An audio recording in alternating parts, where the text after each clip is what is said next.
Medie Mutafoma 3 district naso asene de sadwumedie yi ebre wo asorpani agemaesiama ene nabusua ada amanti da bia eda Dr. Isaac Opoku eba owia eda bright osu donko enso ebeto aso de nkyerɛkyerɛ pa egina nyankompɔn asɛm so abra yei etiefo ibe be mama kwana so de madwen kyerɛ aba mo hwɛ wo Facebook no bribi kyerɛ wadwene fa pomde ho nsɛm ho enne nkyerɛkyerɛ ahodo nyina odo message ni ba ye be kenkan Opemsuo 104.7 FM. Ed happy Sabbath. Same to you. Yehu Anshirao, on behalf of Bremai District, Bremai Church, the Bremai Central Church, also for Kofi Ajimai Badu, and Asafo Penifo, Asopeni Richard Asante, Asafo Penifo Nina, Asafo Manina. De Siko Kudiaso. Some kind of fidicasi to say, you are Onshirao.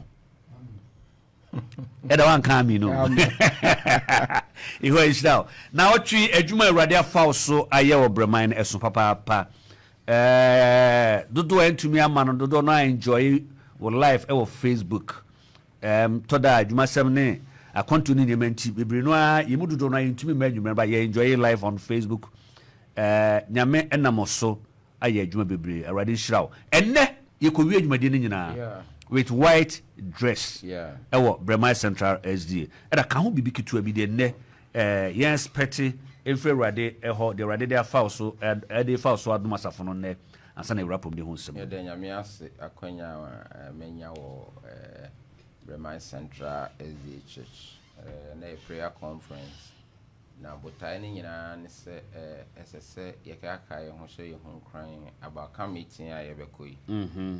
Na mpae bonti ye de normal bebre ni si eni so asore no ye project a de fiskase a pese si ne de hye nyankopon ni monyam na ye kan plans na ho afi ye hwe youth no se asore ne daache ne youth no nti esese ye stre nyame ahoden ne bambo ye stre ma conference general conference division ene ye local churches mpenimfo a hwe nyame asore so on se prayer conference no ba ya na enye se ye bebo ama ba bi a ye program no ano se ye ba ya ntaba mo ne ko nti enne ye se nyame adi nkunim wo hwe atmosphere na ensi oto ne pa na mu ba ye very encouraging nti enne ye ko da nyame ase Sure enye kasa bebre na yakoshe nyame bose akwanya wode amaye ti asase iso no yenso ye ni aso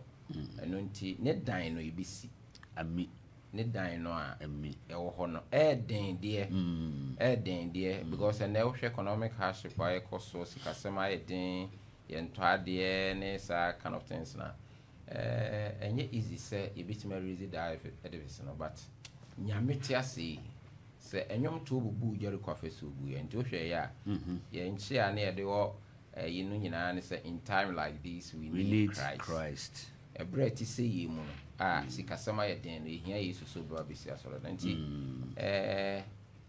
ne tentene ne tete mu nyina ne say enne minim say ye be ya asoro dan ne ma ami but na de bi be koso asoro dan ho bobo ho obi a wotie me wa fidikese so bobo ho SSS ye ni nyame etentam ye covenant. Okay. SSS ye covenant. Okay. Ye hia cement, ye hia iron rods. Ye hia building materials. Obi e meye.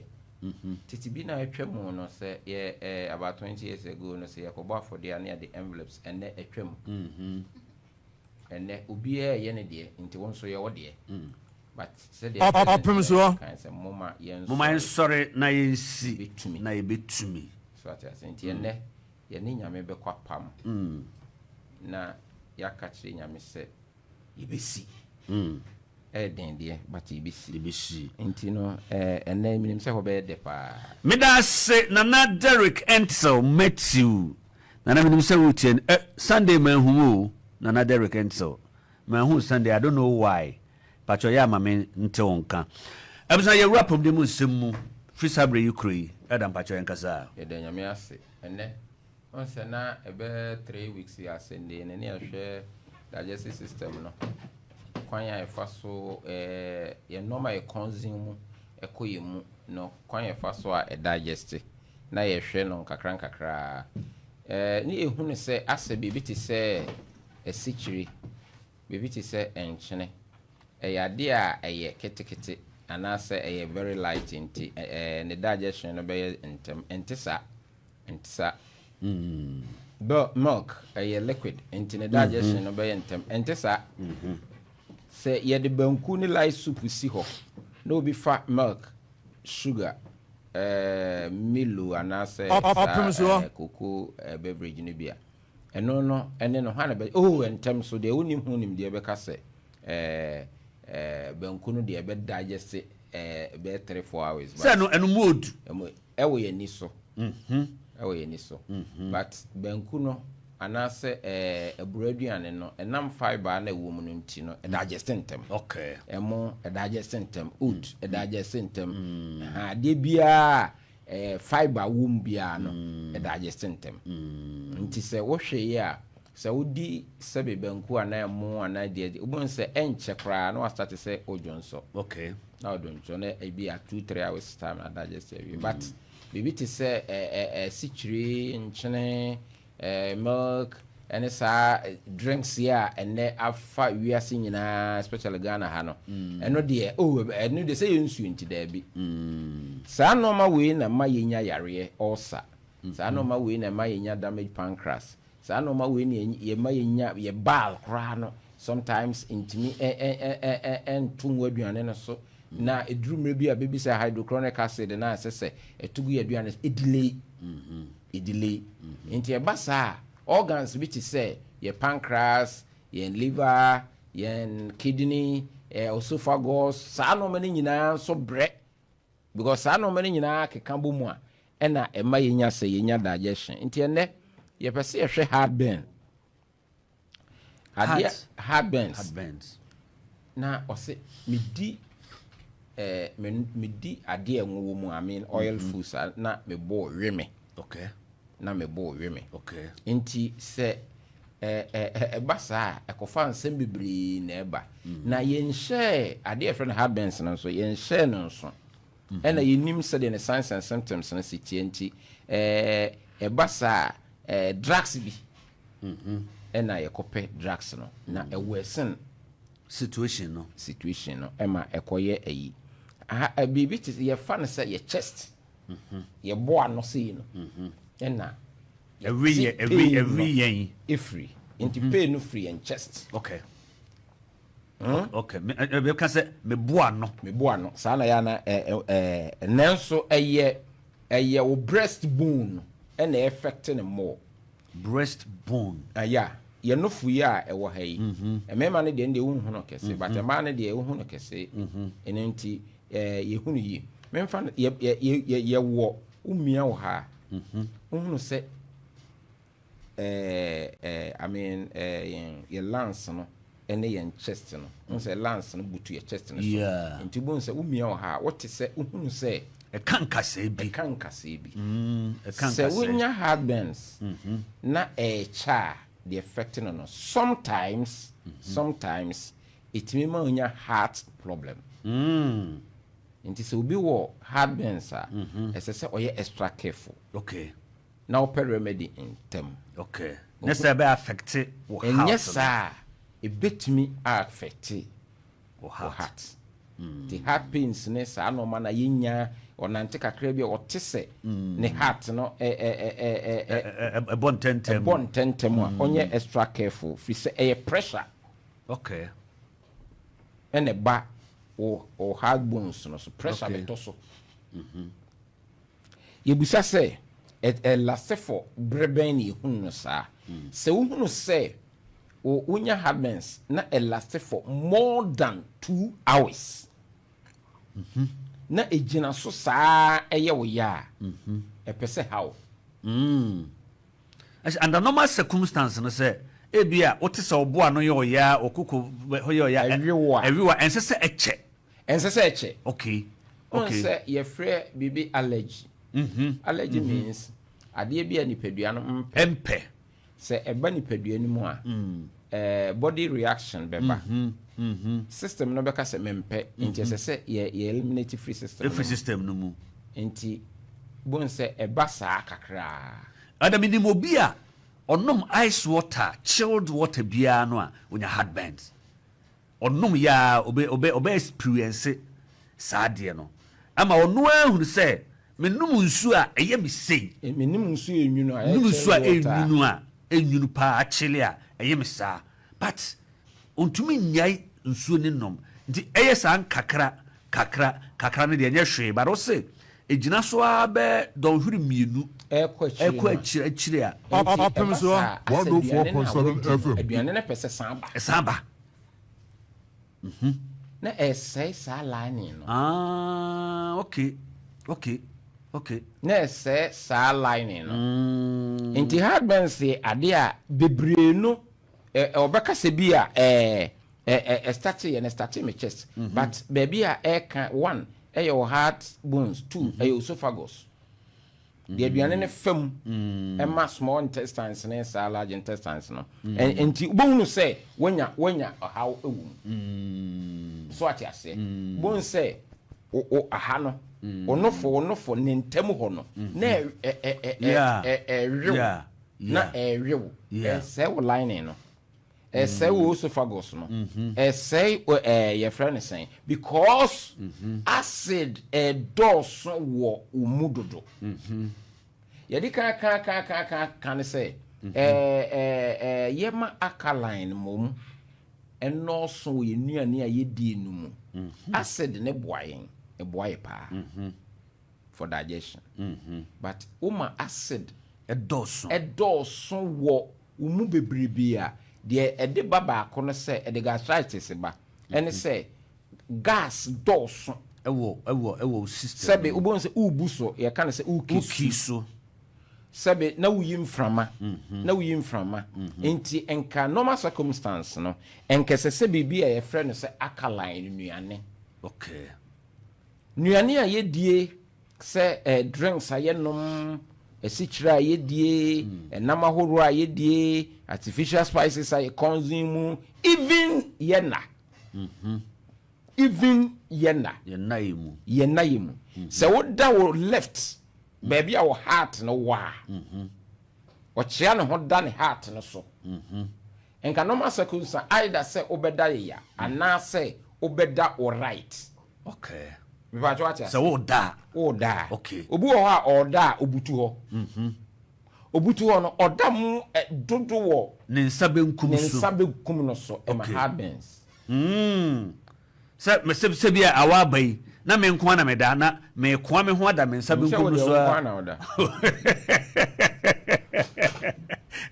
na o kwa wada won nsabe nkum no nko aso saa da so no mu nyina ochia ba kakra bia no asan ekọ ho no ne saa de wa ya mana ka no ho why used to say oda ne left so eno ma etumi nya how because on say ye da yakoma no so na wada okay in normal circumstance either say obeda or right and now obeda ya but na ye ni ho nim de nti okay e ma no basa eno ma nya heartburn e ma nya heartburn ye wonu ne bebre o why consume asere medical kan na sa artificial spices na yedi sa enama yedi na yedi na najo entimi digest enti no ye whole lot a whole lot eno nti enenam say ye bre no ye be for say quarantine ye be medication kakra about say yenhwe yi yendem too yenhwe yi asichire bebre ye consume yenhwe yi acid bebreba ekoye system no acid bebreba ekoye system no emre be besua na ha say ye frɛ bibi PFP pre fasting period me be wuru ye fasting nipadua ni hia fasting nipadua no obia toze ka awura o system no mu dɔɔso nti ɛsɛ ebre bi wo hɔ a enka wo hye wo ho sɛ 3 days we die may fasting fasting ye normal bebre ifre bibi hydrotherapy yes say may fasting but menum su kakra sa ye be fruit therapy. Yeah. Fruit therapy ne say medi normal ye alkaline ko Okay. na medi aye because me normal say nuane a ye no ano idea no de me ye free mu e therapy kese fasting ne bi ne say anajo obi ada no me ma na medi abom pae fasting Okay. nti saa normal me be ye fasting a esese me consume date nom ene apple nom ene bibi te say melons nom ene saa normal no esese me dey because me be fasting. Okay. Esese store me nipadua no. Ne bra me wo fasting mu no. Na saa de astore no eyi ama me nipadua no. Ba we de me be fasting. But enuane a me consume eye bibi te say garlic, me consume citrus no kire say anka anuane. Ebetima lemon, ebetima lime, ebetima oranges, different kind of oranges, ebetima pineapples, and a whole lot. Me be fasting and ni kwan say me consume sa normal no. Okay. And yes sir, maybe fasting me nya heartburns, even me nya ulcer. Okay. Gastritis beba. Okay. If we say acid adose me ni pedue no. Okay. Okay. And then I say acidic fruits ne foods no nye se enye mani pedua. Enye mani pedua. Na but any kwan say you consume no to aso nyina. You can say balance diet. Balance diet no so nyina can say fruits and vegetables na consume. Balance diet. Me pese me nya balance diet. Any kwan say me di abrobe. Okay. Me wie ya no ma be di anka. Ni nyina ya acidic. Okay.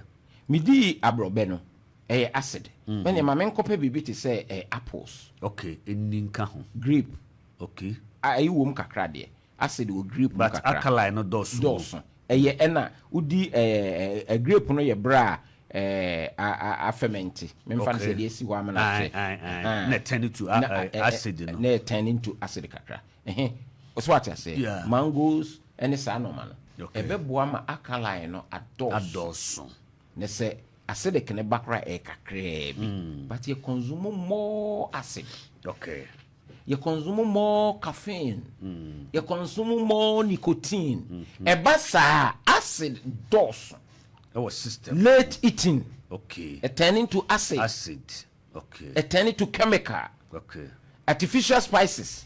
A turning to acid, a turning to chemical. Okay. Into nipadua na woni nyina na acid na aja aboso. Ubenya heartburns. Okay. Ubenya heartburns. Eno nti se ebra ye de auto therapy so no. Ese se unya rest boa ema ye heartburns bra ye de auto therapy so no eba form. Okay. Oda. Okay. Unya daji eda. Exercise. Exercise boa ema ye heartburns no eye de ben form. Eno nti sa no ma we nyina timi boa ema form. Ade ba ko timi ema yen heartburns no so kosro ba ko no say ye weight ye mu ye duru bebre ye consume ade a eye fatty foods. Okay. Fatty foods acid edoso bebrebe so ati ase wo heartburns ade ba ko a makan ne ye na mu ne say enna obu nipa no bebre wo ho a woda sebe yumpanimfo ni mu a onesum yeso or that straight ada no so nya o debi se wahwa obehu no say obu wo ho a ye de nato therapy so ye mane double na pillow yeah na pillow normal pillow no ya mana ye mienu na apagya ne bono okay apagya ne bono kakra okay so no enna flat so at say enu nti esese ye consume more alkaline esese ye training esese ye nya rest esese ye nuane a ye die no ye nhwe se ye benya no balance. As a fruits and vegetable obi say ye di fruits and vegetables ni nyina obedie no acid kakra bi kra mem ni nyina obedie no acid nkwa no so what I say nti say ye nya balance because ade no a ye friend no say heartburns no say one experience bi da now do experience bi come asem kire wa obehu say obeka say normal odi anwa na ne bo start ewe no ebe wi no saa more than 2 hours ho ba yira wa ebejai ebejai but echiri no oba for half nti afutu a yede ma enka ebetima to aso but ene yemre no aye yenti emre na short nti de ye kan nyina ne se abusuafo yenuane aye die ne yesi woduane enye woduru o kitchen enye hospital Midas woduane enye woduru na kitchen enye hospital edem say we to heartburn related to constipation and then what link be obi a owo heartburn bia no sometimes otaka say wowura constipation okay obi a owo heartburn bia otaka na nam say ye nipadua no ye nyina ye de no enye pain system no nya penti obi o ha heartburn but no rane okay no rane okay and media futu a me de be man say ade friend constipation okra de and body ompe ho asmati kura ade friend constipation wa consume no ma bebre 3 days na ni angesa me de ye wo me no me de 3 days na how because obi o wa hoden bia ye obi a aduane a wodi ne nura no ene ni nyina besna ko no anya waste product anka ne system no wanya waste product wanya bibia wo ade bia ni padua ni hia ni bia na atwe waste product ni nyina esese ni nyina besna ko ansa na de foforo akọ ansa na wa start LED no what dey foforo awuro me da se abusa ha Opemsuo radio 104.7 FM eda Dr. Isaac Opoku ene boaye ene nkyerɛkyerɛ de ba ye heartburns se be se hwɛ ye didi mu ye ohu se aduane bi ano ne bi ka wano a oboa no taa rewo a hwɛ ni ye na ebe haw daachi